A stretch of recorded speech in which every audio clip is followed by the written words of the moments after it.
Berjumpa saudara-saudariku yang terkasih. Sebagai seorang Kristiani, kita semua dipanggil untuk menjadi terang, menjadi ragi, dan menjadi garam. Nah, saudara-saudariku, sadarkah Anda bahwa menjadi terang, menjadi ragi, dan menjadi garam itu adalah panggilan untuk menjadi seorang pemimpin yang berintegritas? Nah, bagaimana bisa begitu? Mari kita bahas satu persatu.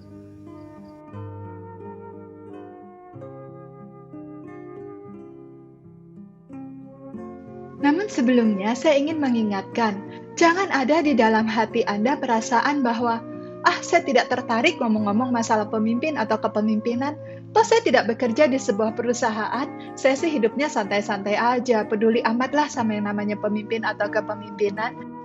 Nah, jangan salah saudara-saudariku, panggilan untuk menjadi seorang pemimpin ini adalah panggilan yang berlaku bagi siapa saja yang beragama Kristiani, apapun statusnya, apapun pekerjaannya. Mengapa demikian? Karena setiap orang Kristiani dipanggil menjadi terang, menjadi garam, dan menjadi ragi. Ini adalah suatu karakter kepemimpinan. Nah, justru saudara-saudariku, ketika kita menjadi terang, menjadi garam, menjadi ragi, bisa menjadi pemimpin di dalam kehidupan ini, maka pada saat itu kita sedang berjalan di jalan yang Tuhan kehendaki bagi kehidupan kita masing-masing. Dan jangan kait-kaitkan kepemimpinan dengan perusahaan ya, walaupun tentu kaitannya besar, tetapi tidak selalu ada hubungannya dengan perusahaan. Seorang pemimpin itu bisa kok, seorang pemimpin yang tidak punya jabatan apa-apa, dia hanya memimpin dirinya sendiri, atau dia menjadi seorang pemimpin bagi satu orang saja sahabatnya, atau menjadi pemimpin bagi satu orang saja kakaknya, atau satu orang saja adiknya. Nah, menjadi pemimpin dalam arti menjadi terang, menjadi garam, dan menjadi ragi bagi orang lain. Menjadi terang, itu artinya kita memberikan terang kepada orang lain. Ini adalah tugas seorang pemimpin. Kehadiran seorang pemimpin harus memberikan terang bagi anggotanya. Artinya, dengan adanya kepemimpinan yang baik, maka anggotanya itu sungguh-sungguh bisa melihat dengan terang jalan yang harus dilaluinya. Apa yang harus dilakukannya, kemana ia harus berjalan, agar visi misi perusahaan, agar tujuan organisasi, ataupun agar cita-cita keluarga itu dapat tercapai. Nah, setiap anggota itu akan berjalan sesuai dengan terang yang diberikan oleh sang pemimpin. Selain itu juga saudara-saudariku, seorang pemimpin yang kehadirannya memberikan terang, itu membuat para anggotanya enggan untuk hidup dalam kegelapan. Dia tidak lagi berani untuk melakukan tindakan-tindakan gelap atau yang tidak berkenan kepada Tuhan. Mengapa demikian? Karena sang pemimpin itu lewat kebijakannya, lewat sistem yang dibuatnya, lewat kepribadiannya dan suasana yang diciptakannya, membuat orang enggan atau bahkan tidak bisa lagi untuk melakukan hal-hal yang gelap. Saudara-saudariku, menjadi seorang pemimpin yang dapat menjadi terang bagi sesama, itu tidak selalu harus membutuhkan kedudukan. Tidak perlu ia menjadi seorang manajer dalam perusahaan misalnya, atau tidak perlu ia menjadi seorang kepala desa atau seorang menteri. Bahkan ketika ia menjadi orang biasa saja dalam kehidupan sehari-hari, tetapi ketika kehadirannya memberikan terang bagi sesamanya, maka ia memiliki suatu kepemimpinan yang dapat menjadi terang bagi orang lain yang ada di sekitarnya. Inilah sebetulnya panggilan setiap orang Kristiani, menjadi terang bagi orang lain, yaitu ketika orang lain melihat kita atau karena kehadiran kita, mereka mengerti jalan apa yang harus mereka tempuh, karena kehadiran kita menerangi jalan yang harus mereka lalui, menerangi langkah-langkah yang harus mereka lakukan, artinya perbuatan apa yang baik, perbuatan apa yang salah, sehingga itu membuat mereka lebih jelas dalam melangkah menjalani kehidupan ini. Untuk membuat orang lain mengerti mana yang benar, mana yang salah, mana yang berkenan kepada Tuhan, mana yang tidak selalu harus dibutuhkan sebuah pengajaran. Tidak juga harus kita selalu memberikan nasihat kepada setiap orang. Tetapi menjadi terang itu bisa juga melalui teladan kehidupan kita. Sehingga ketika kita menjalani kehidupan ini dan kita dapat menjadi teladan yang baik bagi orang lain, maka kehidupan kita dapat menjadi inspirasi bagi banyak orang. bagi kehidupan orang lain. Dengan demikian kehidupan kita sudah mewarnai orang lain, dan pada saat itulah kita menjadi terang yang menerangi jalan hidup mereka. Menjadi terang itu juga membawa pengharapan bagi orang lain. Ada banyak orang yang merasa sudah di jalan buntu, yang merasa ia berjalan dalam kegelapan. Namun, dipanggil menjadi terang bagi kita orang Kristiani artinya kita memberikan secercah cahaya bagi mereka yang ada di jalan buntu, memberikan secercah cahaya bagi mereka yang sedang berjalan di dalam kegelapan. Secercah cahaya ini tentu saja tidak harus berasal dari hasil gagasan kita atau otak pemikiran kita, tidak harus begitu. Tetapi dengan teladan hidup kita yang dekat dengan Tuhan, maka itu dapat menjadi secercah cahaya bagi orang lain, membuat orang lain ada pengharapan, mereka ingat bahwa ternyata ada Tuhan di dalam hidup ini, dan bahwa Tuhan itu hidup, dan Tuhan mengasihi mereka, dan Tuhan akan membuka jalan. Lalu sekarang bagaimana dengan ragi? Kita sama-sama tahu ragi itu memiliki fungsi untuk membuat roti dapat berkembang. Nah, saudara-saudariku, inilah panggilan setiap orang Kristiani. Apa itu? Membuat orang lain bisa berkembang. Dan ini adalah tugas maupun karakter dari seorang pemimpin yang berintegritas. Apabila Anda pemimpin keluarga, maka buatlah semaksimal mungkin, bahkan termasuk dengan doa-doa Anda, agar anggota keluarga Anda dapat mengembangkan talenta-talentanya, dapat mengembangkan kemampuan-kemampuannya secara maksimal, dapat berkembang dalam kepribadian yang bagus dan utuh. Apabila Anda seorang pemimpin perusahaan, buatlah agar setiap orang itu bisa memiliki motivasi yang menyala-nyala, yang meningkatkan kinerja, meningkatkan produktivitas, memaksimalkan profit dari perusahaan. Apabila Anda seorang pemimpin komunitas, maka buatlah agar anggota komunitas Anda dapat berkembang, memberikan yang terbaik bagi komunitas, sekaligus juga lewat komunitas dapat berkembang semaksimal mungkin sesuai dengan rencana dan kehendak Tuhan. Nah, lagi-lagi saya mau mengingatkan Anda bahwa kita tidak akan bisa menjadi seorang pemimpin yang baik yang dapat menjadi ragi bagi orang lain apabila kita mengandalkan kekuatan kita sendiri. Dalam hal ini dibutuhkan rahmat Allah. Tahukah Anda talenta apa yang paling utama ada di dalam diri setiap orang? Tidak lain adalah talenta menjadi kudus dan talenta untuk mencintai Tuhan semakin hari semakin besar. Karena kudus identik dengan kasih. Semakin besar cinta kasih seseorang, semakin berkembang ia dalam kekudusan. Nah, mengapa talenta setiap orang yang terbesar itu adalah kasih atau kekudusan? Karena setiap orang diciptakan menurut gambar Allah. Dan gambar Allah itu tidak lain adalah potensi yang ada di dalam diri setiap orang, yang perlu dikembangkan semakin hari, yang selama ini tertutup, tertimbun oleh luka-luka batin, dosa-dosa, kelemahan, dan cacat celah setiap orang. Nah, apabila setiap orang ingin berkembang secara maksimal dengan talenta utama yang ada di dalam dia, artinya ia berkembang dalam cinta kasih, berkembang dalam kekudusan, berkembang semakin hari semakin menjadi citra Allah. Nah, saudara-saudariku, sekarang mari kita lihat, mengapa dipanggil menjadi garam dunia, itu berarti juga dipanggil untuk menjadi seorang pemimpin. Saudara-saudariku yang terkasih, pernahkah Anda makan masakan yang tidak pakai garam? Hambarnya luar biasa. Nah, apabila masakan itu ditambahkan dengan garam, walaupun tidak ditambahkan bahan masakan apapun, tidak ditambah daging, tidak ditambah sayur, hanya ditambah garam, tetapi rasanya akan berubah drastis.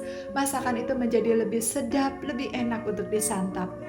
Nah, saudara-saudariku, demikianlah panggilan kita untuk menjadi garam dunia, yaitu kita hadir ketika terjadi kehambaran dalam hidup di dalam komunitas kita, di tengah masyarakat kita. Ketika hati-hati orang lain menjadi tawar, kita dipanggil untuk membawa sukacita. Kita dipanggil untuk membawa damai ketika terjadi konflik satu sama yang lain.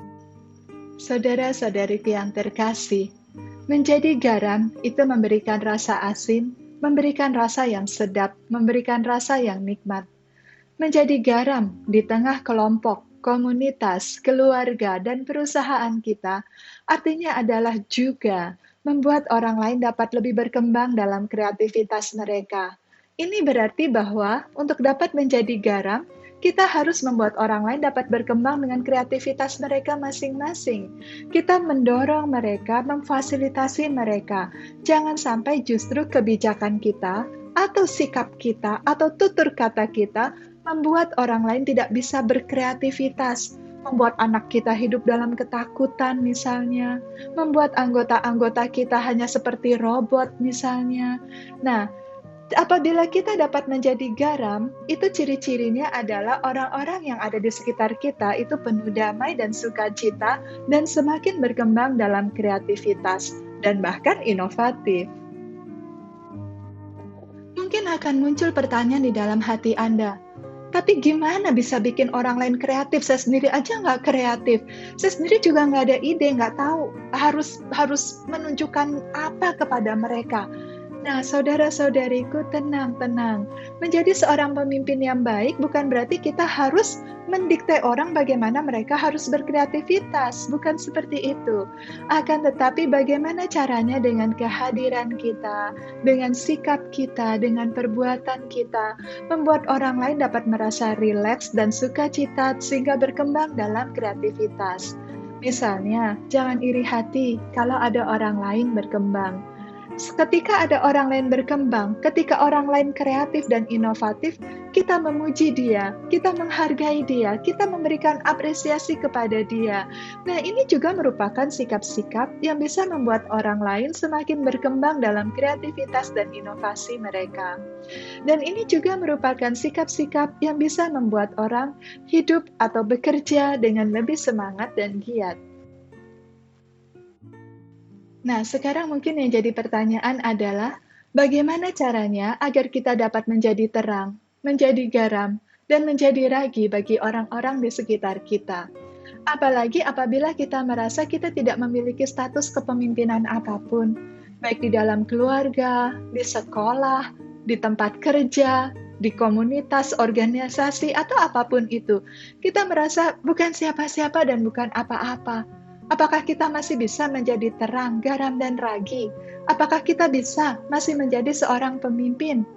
Jawabannya bisa. Bagaimana caranya? Mari kita simak penjelasan dari Santo Yohanes Salib dari karyanya Madah Rohani stansa ke-8. Bunyi dari stansa ke-8 adalah, bagaimana kau dapat tahan, oh hidup yang tak berada di mana kau hidup, dan dibawa mendekati ajal oleh panah-panah yang kau terima dari pengertianmu tentang Sang Kekasih.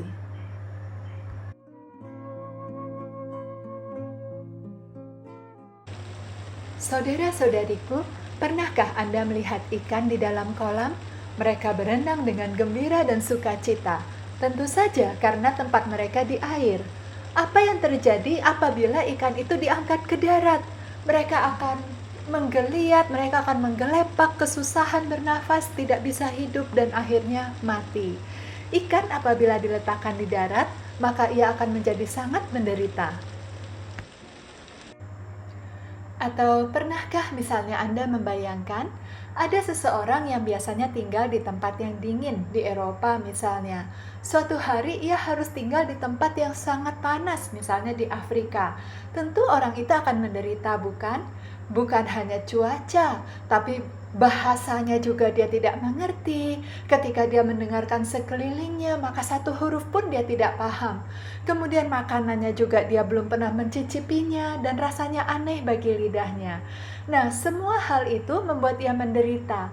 Mengapa? Sama seperti ikan di darat menderita, karena ia hidup di mana bukan di tempat ia seharusnya hidup. Demikian juga orang ini. Ia hidup bukan di tempat seharusnya ia hidup. Itulah yang membuat ia menderita. Nah, saudara-saudariku, mungkinkah orang itu suatu hari berbahagia di Afrika sana? Tentu saja mungkin, mengapa tidak? Nah, kalau orang itu berbahagia di Afrika, artinya apa? Artinya dia sudah berubah menjadi tanda kutip orang Afrika. Artinya dia sudah tidak ada lagi kesulitan dalam berkomunikasi, dia tidak ada lagi masalah dengan makanannya, dan dia sudah memiliki banyak kenalan dan kawan-kawan. Dia sudah betul-betul lebih menjadi orang Afrika ketimbang orang Eropa. Dan bukankah demikianlah yang terjadi dengan manusia, saudara-saudariku? Manusia diciptakan untuk Allah. Artinya apa? Bahwa setiap orang adalah anak-anak Allah dan merupakan warga negara kerajaan surga. Sehingga sudah seharusnya lah setiap orang tinggal di surga.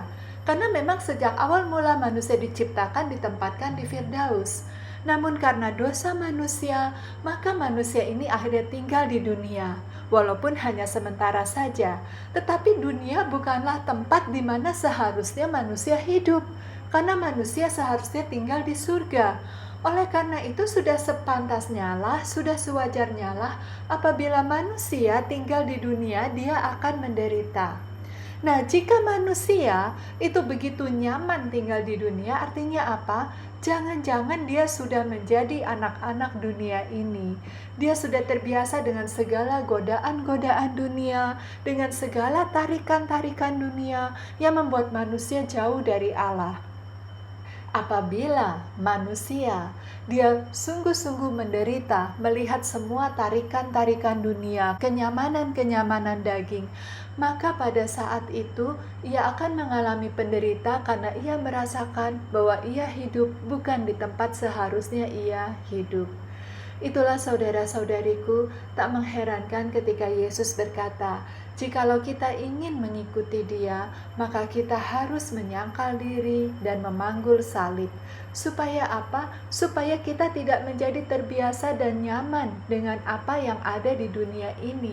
Tetapi kita harus selalu menyangkal segala kedagingan-kedagingan kita, sehingga kita akhirnya dapat betul-betul tetap menjadi anak surga sekalipun kita tetap tinggal di dunia. Kalimat pertama dari stansa ke-8 berbunyi, "Bagaimanakah kau dapat tahan, oh hidup yang tak berada di mana kau hidup?" Stansa ini menggambarkan ikan yang hidup di darat, atau orang Indonesia atau orang Eropa yang tinggal di Afrika. Artinya apa? Jiwa merasa sekarat karena cinta, namun belum juga mati untuk menikmati kebebasan dalam cinta. Ini terjadi karena jiwa begitu mencintai Tuhan, namun ia masih harus hidup di dunia, belum bisa sepenuhnya bersatu dengan Tuhan. Dan inilah yang membuat ia menderita. Ia mengeluh karena masih harus hidup dalam tubuhnya yang fana dan menunda kehidupannya yang baka. Saudara-saudariku, ini merupakan gambaran jiwa yang sangat mencintai Tuhan. Ia sungguh merasa bahwa dunia ini bukanlah tempat seharusnya ia hidup, karena di dunia ini ia tidak saja tak dapat bersatu dengan Tuhan sepenuhnya, tetapi ia juga harus hidup di tengah nilai-nilai dunia yang seringkali bertentangan dengan nilai-nilai ilahi. Saudara-saudariku yang terkasih, hal inilah sebetulnya yang dibutuhkan oleh seorang pemimpin yang berintegritas. Seorang pemimpin dapat dikatakan berintegritas apabila di dalam hatinya ada sebuah kegelisahan suci yang lahir dari ketidaksetujuannya akan segala tawaran-tawaran dan nilai-nilai dunia yang bertentangan dengan Tuhan. Nah, semakin ia mati terhadap dirinya sendiri, maka semakin ia bisa peka dengan segala sesuatu yang tidak berkenan kepada Tuhan yang ada di dunia ini. Artinya apa, saudara-saudariku? Semakin ia mati terhadap dirinya sendiri, maka akhirnya terang Tuhanlah yang akan semakin muncul di dalam dirinya. Dengan demikian, pemimpin yang berintegritas itu mulailah bisa menjadi terang bagi orang lain, menjadi garam dan menjadi ragi, ketika di dalam hatinya ada kegelisahan suci akan segala sesuatu yang tidak berkenan kepada Allah. Melalui stansa ini seolah jiwa berseru kepada dirinya sendiri, "Jiwaku, Bagaimana engkau dapat hidup dalam daging, yang berarti adalah kematian? Hal ini diungkapkan juga oleh Rasul Paulus kepada umatnya di Roma, pasal 7 ayat 24.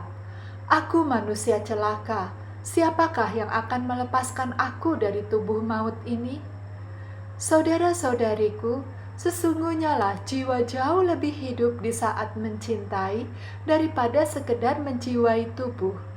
Ia hidup demi cinta di dalam Dia yang mencintainya.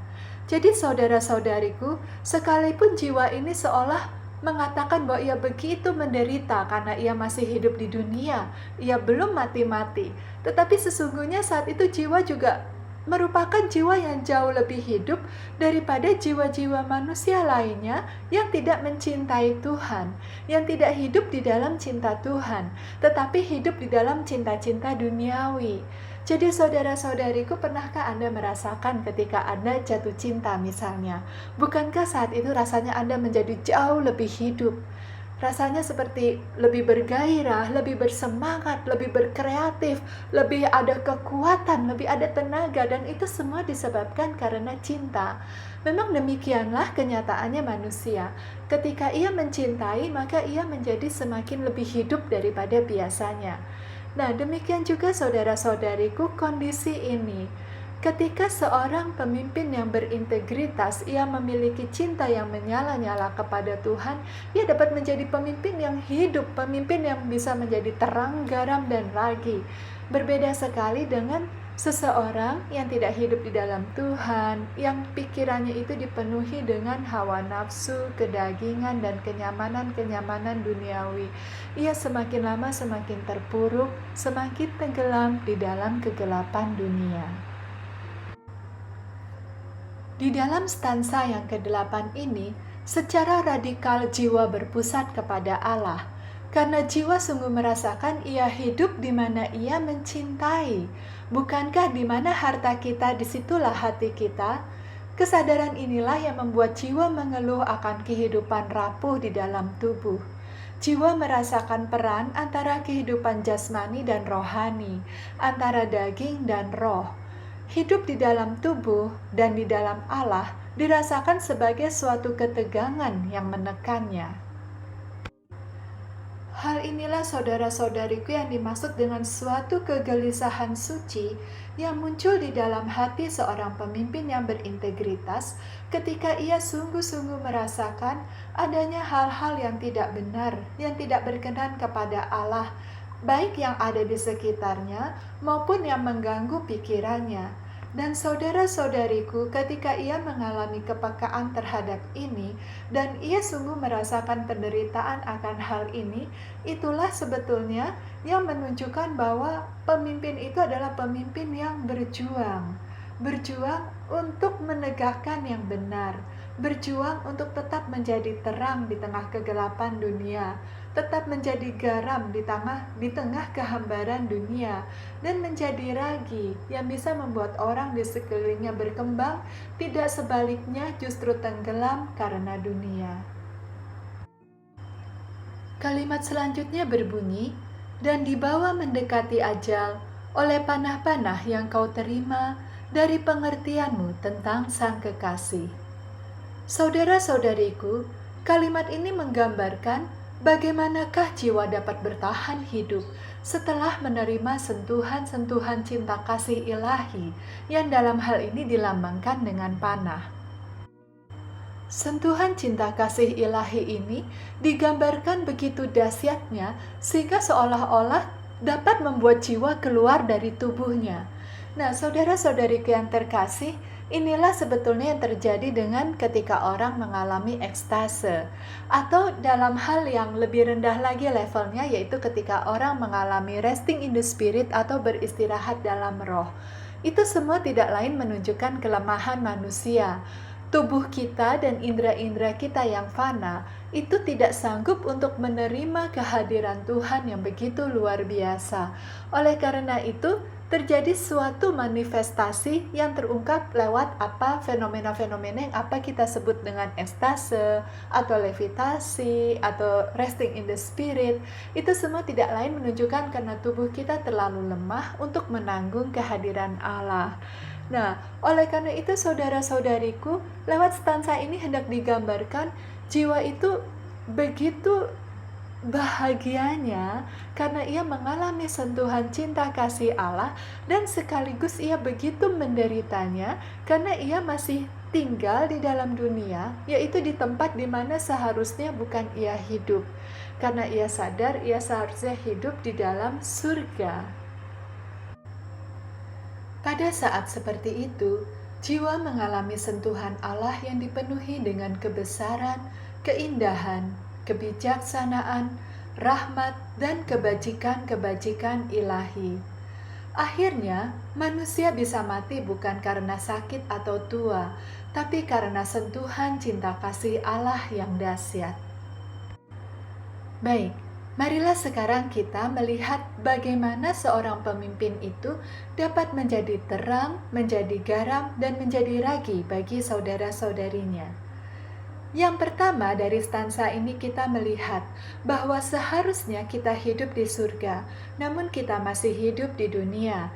Nah, hati-hati saudara-saudariku, jangan sampai kita menjadi anak-anak dunia karena kita sudah terbiasa dan nyaman dengan segala tawaran-tawaran dunia. Karena itu kita harus selalu menyangkal diri dan memikul salib kita sebagaimana dikatakan Yesus untuk dapat menjadi pengikutnya. Nah, penyangkalan diri dan pemikulan salib ini membuat daging kita semakin lama semakin mati dan menjadi gelap. Dengan demikian, terang Tuhan yang ada di dalam diri kita akan semakin bersinar. Karena tadinya terang itu redup, kenapa? Karena tertutup oleh kedagingan kita. Dengan kedagingan itu menjadi semakin redup, maka terang Tuhan akan semakin bersinar. Dengan demikian, kita akan dapat menjadi terang bagi orang lain. Hal yang kedua, Santo Yohanes Salib menggambarkan bahwa jiwa di stansa ke-8 ini mengalami kebahagiaan yang luar biasa karena ia sungguh-sungguh mengalami sentuhan-sentuhan cinta kasih Allah yang digambarkan sebagai panah-panah yang ditembakkan ke hatinya. Nah, saudara-saudariku yang terkasih, apabila panah-panah cinta kasih ilahi ini ditembakkan kembali kepada orang-orang di sekitar kita, bukankah mereka juga akan mengalami kebahagiaan yang sama? Nah, inilah saudara-saudariku, bagaimana caranya agar kita bisa menjadi garam bagi orang lain? Kita sendiri harus mengalami kasih Tuhan, dan dengan demikian kita dapat membagikan kasih Tuhan ini kepada orang lain, memberikan suasana damai dan sukacita ketika orang merasa hidupnya hambar, atau ketika terjadi konflik, atau ketika terjadi pertikaian dan sebagainya. Ketika rasanya tidak ada lagi semangat dalam kehidupan, tidak ada lagi gairah dalam bekerja, maka seorang pemimpin yang dapat menjadi garam, ia dapat membawa kasih Tuhan kepada orang-orang itu sehingga mereka merasa lebih hidup.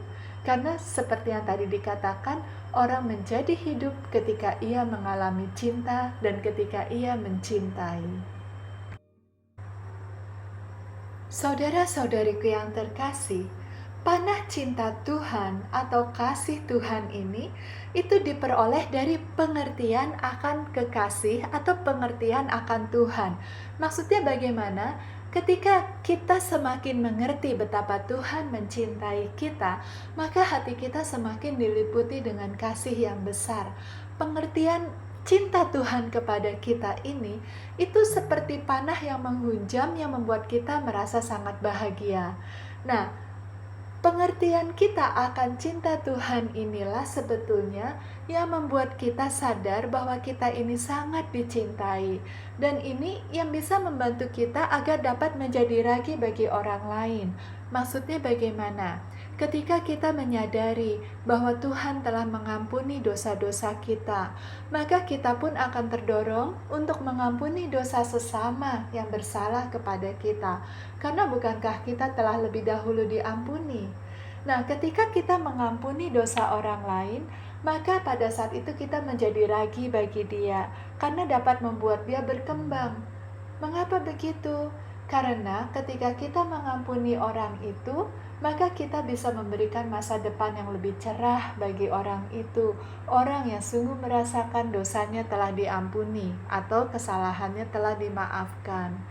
Ketika kita mengerti bahwa kasih Tuhan telah menyelamatkan kita, maka hal itu juga akan mendorong kita untuk melakukan hal yang sama kepada orang lain, membawa orang lain lebih berkembang, membawa orang lain sampai pada keselamatan, dan berusaha untuk membuat orang lain sampai pada kekudusan.